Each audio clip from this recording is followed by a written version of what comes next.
My name is Althea B. Villarino, Bachelor of Secondary Education, major in Science, first year, Block B.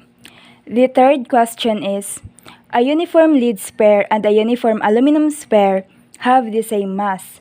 What is the ratio of the radius of the aluminum spare to the radius of lead spare?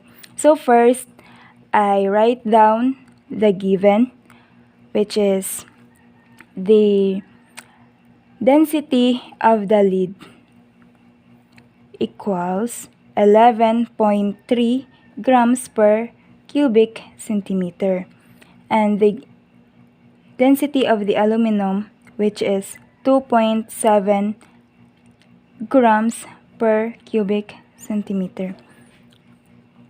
I find this density in the internet. I search each density. So both are given to be spares, and the problem is asking with the ratio of the radius of the aluminum spare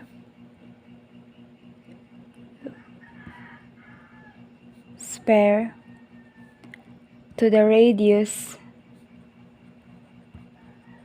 of the lead spare. So this is the unknown. To find the ratio of the radius of the aluminum spare to the radius of the lead spare, I first consider the relation between mass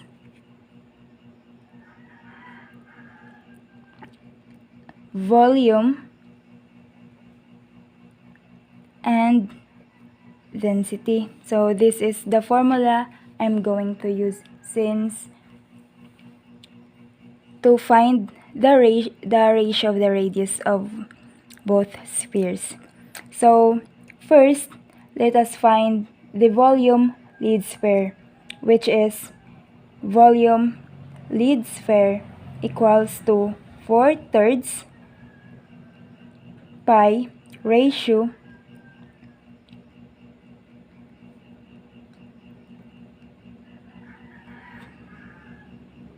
lead cubic. Similarly, for the aluminum, we have 4/3 pi ratio aluminum cubic. So, similarly, the mass of the aluminum spare is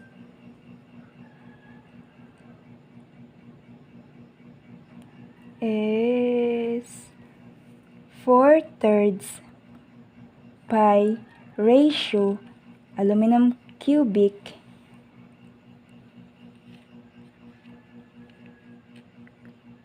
times its density, which is 2.7 grams per cubic centimeters.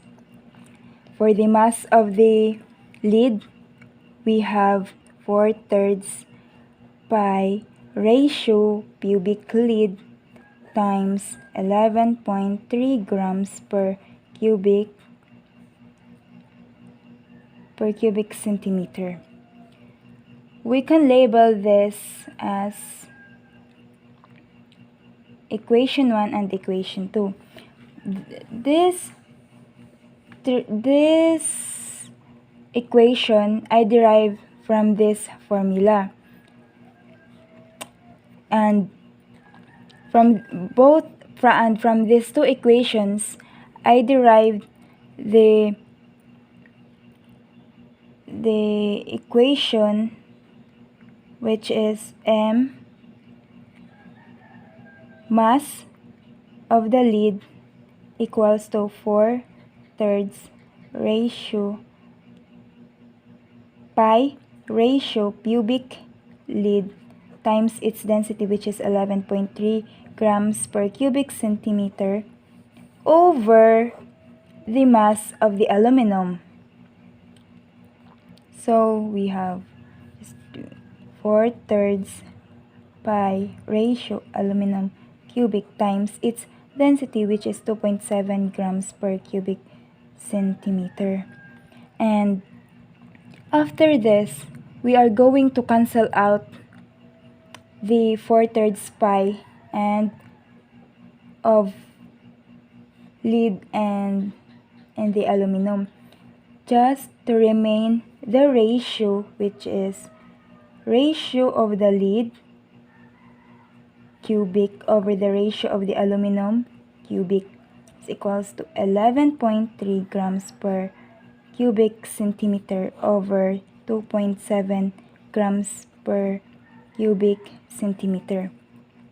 So after this, we are going to cancel out this 3 right here. So we are going now to find the cube root of this. So first, we have ratio of Pb over ratio of aluminum equals to cube root of the quotient of this, which is 11.3 grams per cubic centimeter divided by 2.7 grams per cubic centimeters, and the quotient is 4.185185185. So its cube root is